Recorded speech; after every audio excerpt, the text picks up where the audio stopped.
So I'd like to talk to you today on the 4th of July as short number 1 here on my shorts about reactive abuse. Reactive abuse is super dangerous.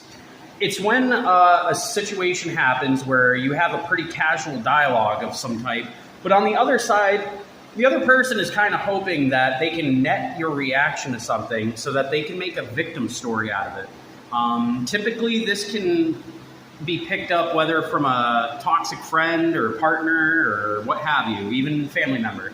And reactive abuse is usually one of the countermeasures when a person needs to control a narrative or a plot, and they need things to go a certain way because they want to dress it up that you were that person. You know, they want the world to know. And sometimes it'll go so far that, what was once just sort of like a petty reactive abuse situation, it starts escalating into the point of no return when it becomes like plots and schemes and conspiracies. And so reactive abuse is a very unusual thing. I have BPD.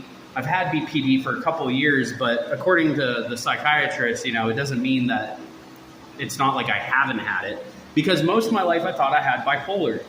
And then I started to find out that my reactions would be kind of part of BPD's diagnosis, about kind of going a little off the cuff, being a little impulsive, and kind of not making the best decisions. Part of it comes from the trauma that comes from BPD. And so people sometimes take advantage of that. They try to exploit that part of me by creating entire narratives out of my reactions, when my reactions are sometimes just done completely out of impulse because I don't know how to react because of, my mental illness.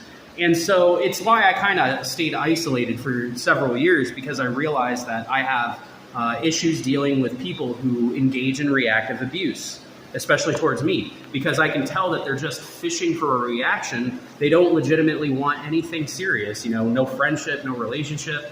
And you have to be aware of that in your own personal life, that, people will engage in this sort of abuse with you. You might not think that it'll happen, but because the world has been normalizing rage bait, which effectively is reactive abuse mixed with victim blaming, this is a dangerous combination. And for those who are unaware, victim blaming is when, a person tries to say that, oh, that person earned it, that person deserved it.